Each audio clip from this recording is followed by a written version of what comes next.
Magandang umaga sa inyo lahat. Tanghali man hapon ng gabi, si Brother Chu muli ito ng karaoke pananampalataya at katotohanan. Ibang style naman ang aking sasabihin sa inyo.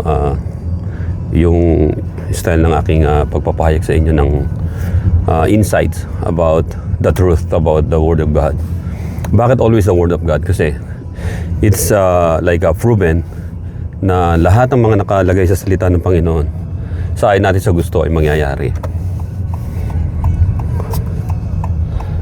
Habang nagdadrive ako ay, of course, I always pay attention sa paligid ko.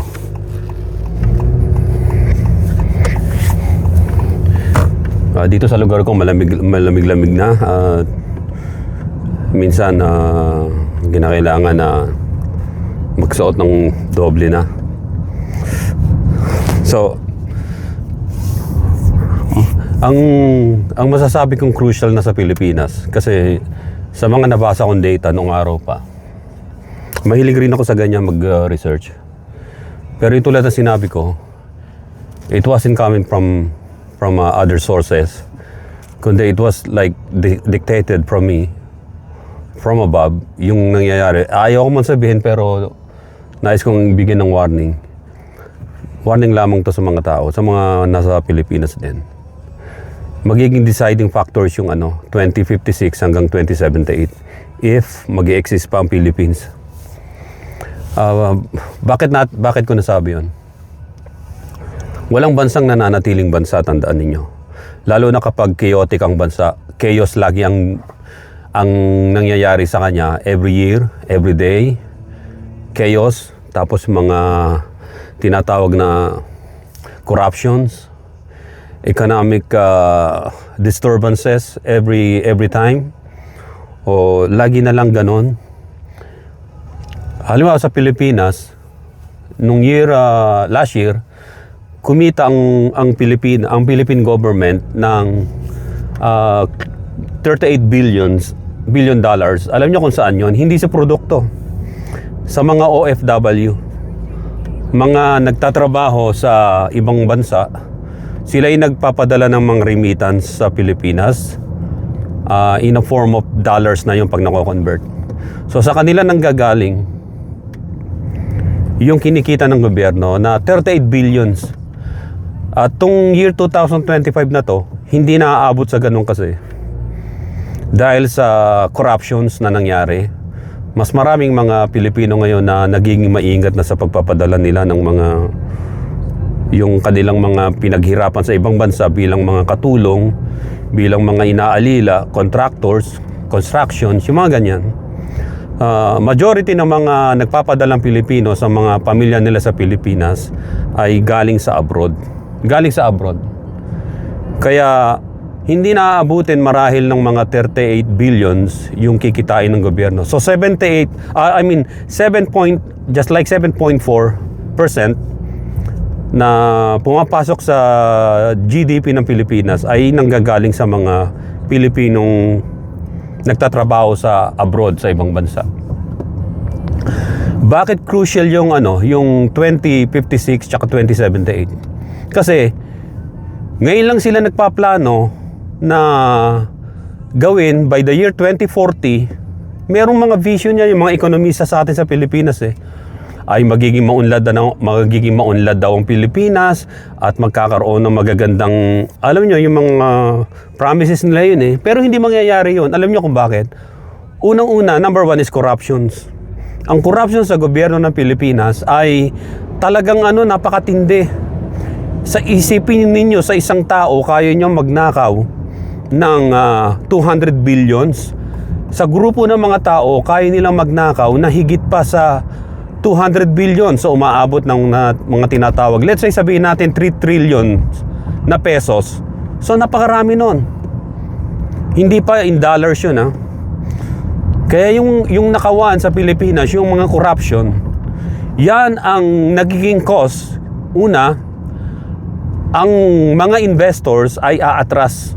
Nakita ninyo, sinong bansa sa buong mundo ngayon ang nagbigay ng tulong sa Pilipinas magmula nung magkaroon ng mga bagyong malalakas dyan? Halimbawa, yung bagyong yung nakaraan, yung Tino, tapos Uwan. May nauna pa doon sa Tino eh. Meron ba nagbigay? Meron nagbigay ang Amerika, alam ko, 1 million. Isipin nyo, $1 million lang. Dati-dati ang laki nila magbigay. Kasi alam nila, alam na mga bansa sa buong mundo, ng Pilipinas ay corruption ang pinaiiral. Kasi sa Pilipinas, only in the Philippines lamang, yung mga corrupt ay hindi nakukulong. Nakakalaya pa. Nakakatakas pa. Kasi nga, lahat ng mga nasa gobyerno, lahat ng mga ibinoto ninyo ay meron tinatawag na tatak ng pagiging corruption. It doesn't matter kung sino ang nakaraang presidente. Wag ninyo isisi sa mga Duterte din at wag ninyo isisi sa mga Aquino o wag ninyo isisi sa mga Macapagal.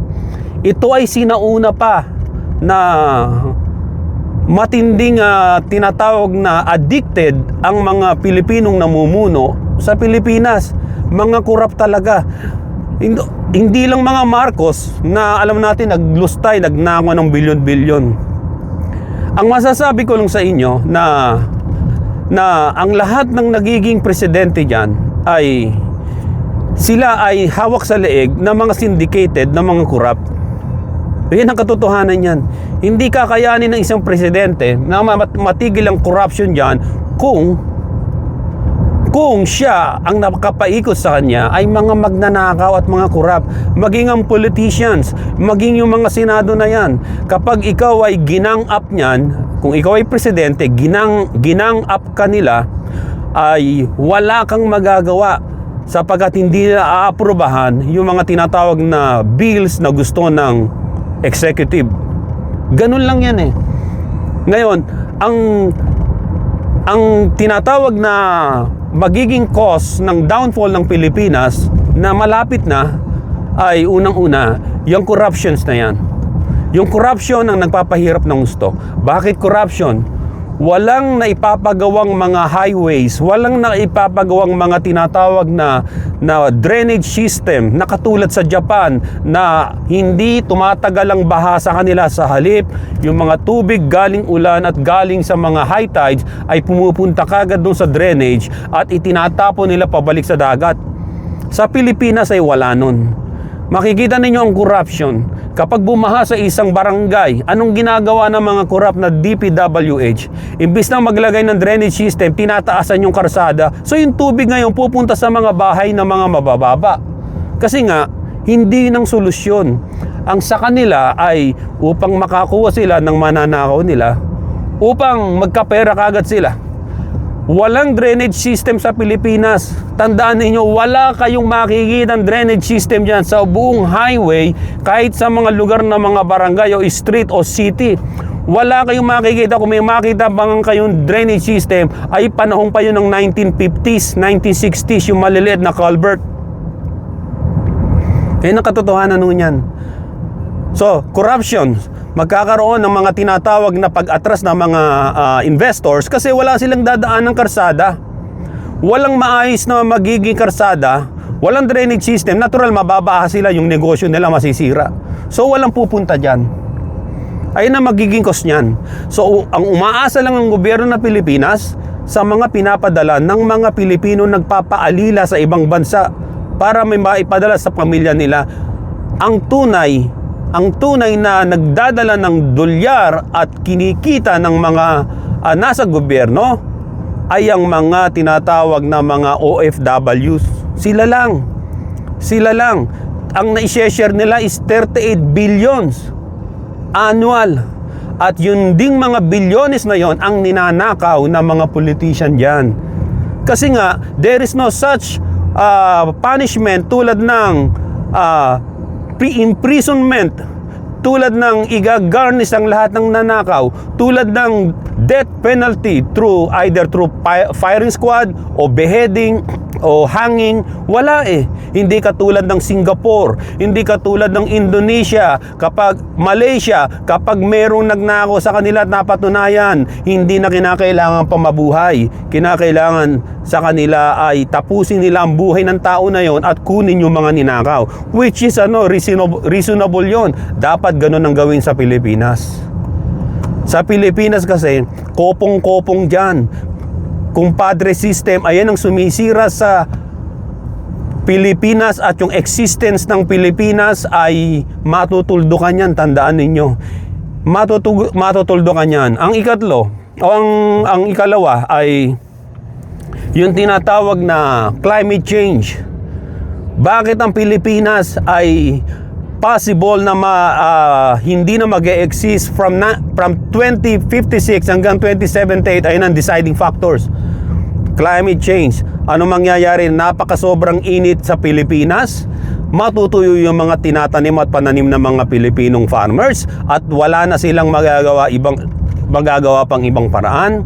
At hindi lang yon, sea level rise, tataas ang mga dagat. Yung mga tinatawag na mga islands ay lulubog. So magkakaroon ng ganyan, tulad niya malalakas na bagyo, malalakas na hagupit ng alon, ng hangin, because of climate change.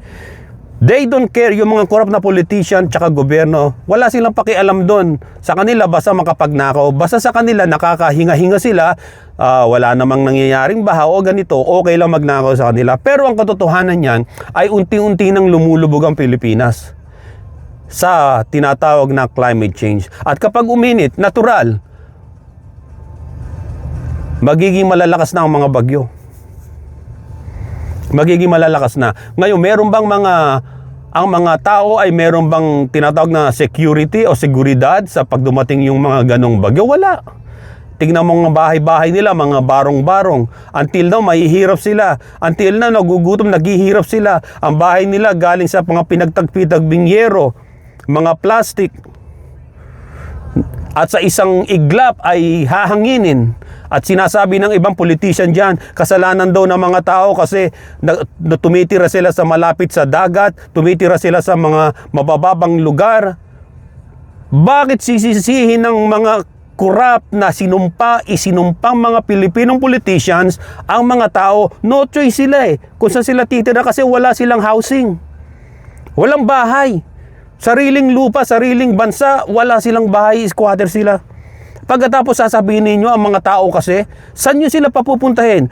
Sinasabi ng gobyerno na lumisan ka niya, umalis kayo dyan. Saan nyo sila itatambak?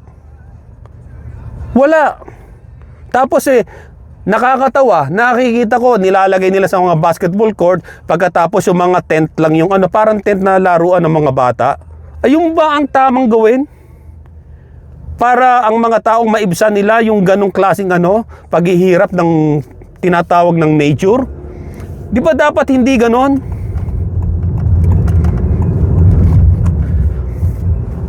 Ang tanong diyan, walang drainage system. Pagkatapos, walang tinatawag na mga emergency evacuations na mga matitibay na buildings. Wala. At higit sa lahat, wala naman talagang wala silang plano na umunlad ang mga Pilipino. Wala silang plano na itigil ang kanilang korupsyon.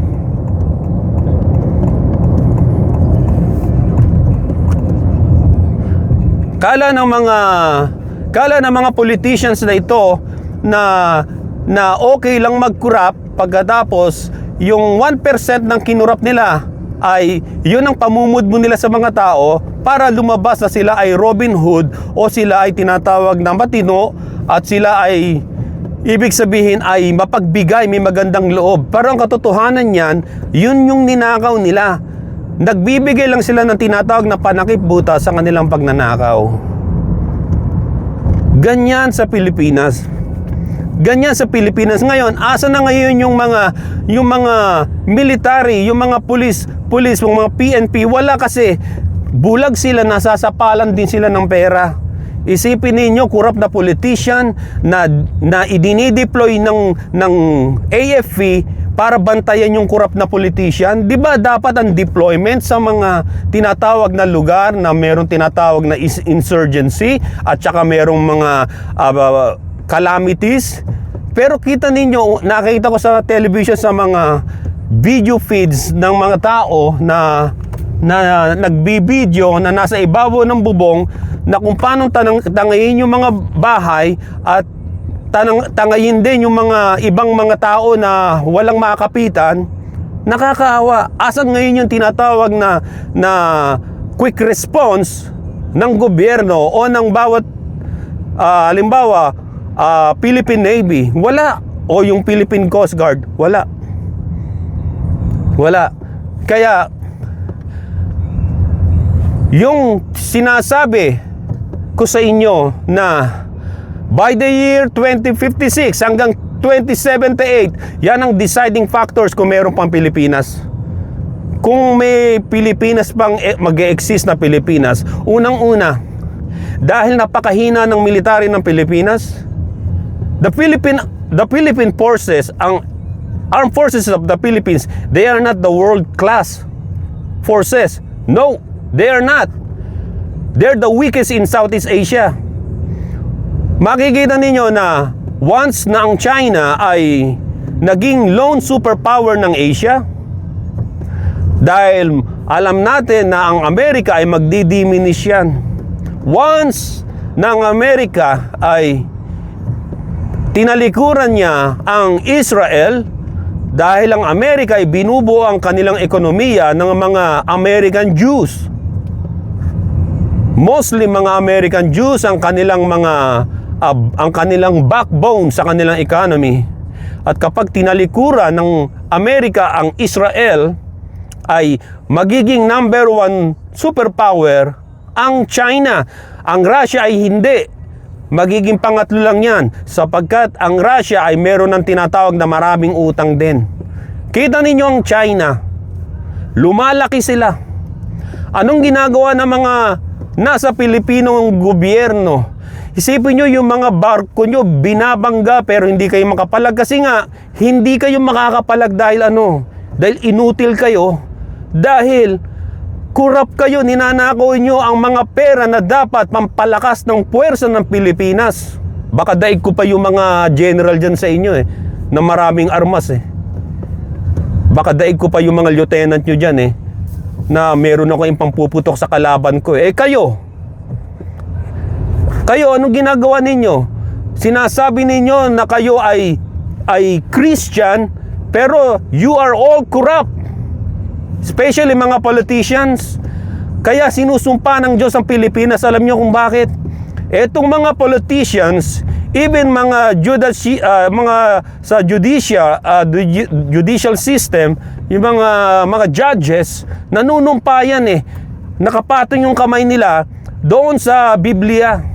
Pagkatapos, yung pangako nilang gagawin ng nararapat at matuwid, nangako sila sa Diyos sa Biblia, ay hindi nila ginagawa. And then here comes yung tinatawag na absolute punishment ng Diyos.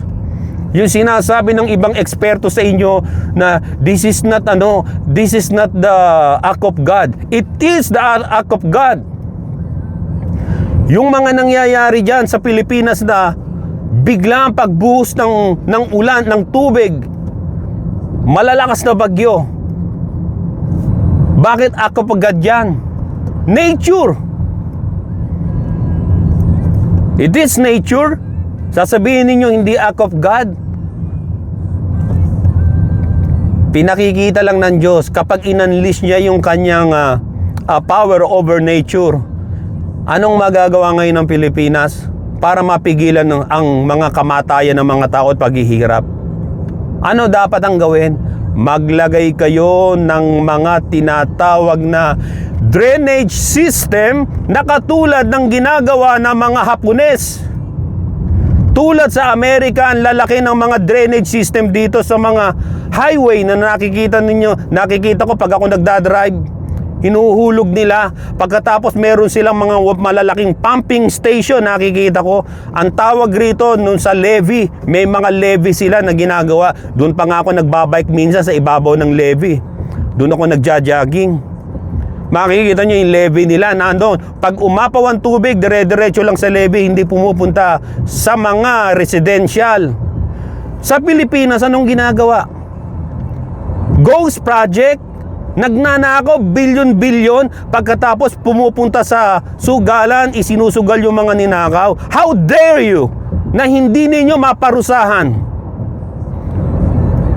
Kung hindi ninyo mapaparusahan ang mga nagkasala at hindi ikukulong o hindi ninyo pupugnawin ang buhay, hindi nyo ide-deadball, ay kayo mismo na mga nandyan sa gobyerno ang mamamatay. Mamamatay rin kayo, I will die too. Pero pag namatay kayo, dun ang punta ninyo sa tinatawag na kapahamakan. Kapahamakan. At sasabihin ko sa inyo, kayong mga korap na Filipino politicians, kahit sa Malacanang, kayong mga korap, nakikita ko ang mga nandyan sa Malacanang, 99.9% ng mga nagtatrabaho dyan ay mga magnanakaw at kurap. Ang nasa Philippine Senate, 99.9% ng mga politician dyan ay mga kurap. Sa Philippine Congress, ganun din, 99.9% ng mga congressman ay mga magnanakaw at kurap. Pati sa mga Philippine different department, government employees, mga magnanakaw. Be prepared kayo. By the year 5056 up to by the year 2056 at 2078, deciding factors na yan kung magi-stay pa kayo. Yung mga bansa nga na nandoon sa tinatawag na Pacific Ocean ay gradually in the process lumulubog na yung mga islands nila at hindi na sila mag-e-exist as a country. Ngayon, hinihintay na maraming Pilipino kung talagang makukulong at makakasuhan at makukulong at mapaparusahan yung mga nagnakaw. Pag ang gobyerno nito ni Marcos ay walang nagawa at pilit na pinagtatakpan kung sino man ang involved, kung ang involved doon ay ang kanyang pinsan at pilit niyang pagtatakpan, then makikita ninyo na yung disaster, it won't gonna stop sa inyo. Saan kayo nakakita na ang Maynila, yung mga taga Maynila dyan, nakakita nyo ba na merong ginawang malalaking project dyan na nilagyan ng mga malalaking mga culvert, ng mga malalaking pipelines para ang mga tubig ay mahigop at doon mapunta, hindi sa karsada. Dapat ang baha ay nasa ilalim ng karsada, hindi nasa ibabaw ng karsada. Yan ang magpapahirap sa Pilipino. Ang nagpapahirap sa mga Pilipino ay ang mga corrupt politician, corrupt elected officials, corrupt yung mga department head, mga corrupt na mga government employees. Ngayon, huwag kayo magrereklamo kung lumulutang mga kotse ninyo sa baha. Kung ang mga bahay ninyo ay pinapasok ng baha, kahit magpatayo kayo ng mga bahay ninyo sa ibabaw ng bundok, yung mga bundok na yon ay magla-landslide yon at matatabunan din kayo.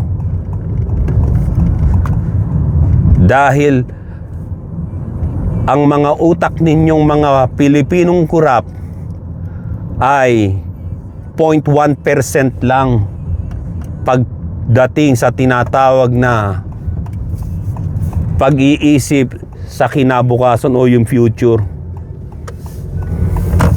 You all gonna die too. Yung mga namatay na mga tao, namatay sila sa hirap, sa mga baha, you all gonna die too. Kayong mga corrupt na Philippine politicians.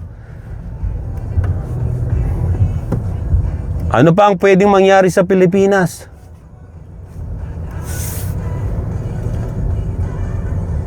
Ibang bansa ang maghahari sa inyo. Tandaan ninyo yan.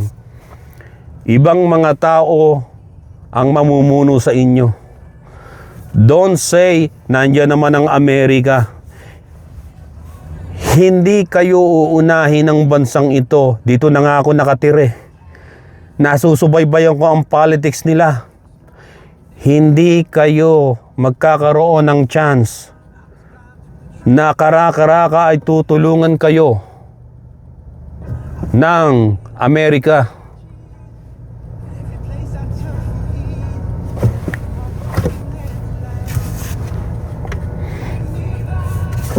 Maraming salamat sa inyo at nawa ito'y aking personal na opinion at nais kong sabihin sa inyo na ang pagbabago ay nagmumula lamang sa Diyos, hindi sa tao.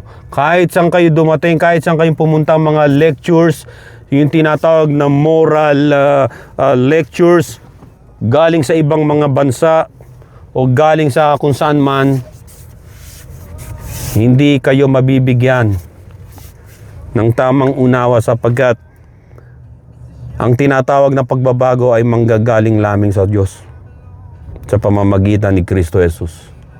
Maraming salamat sa inyo.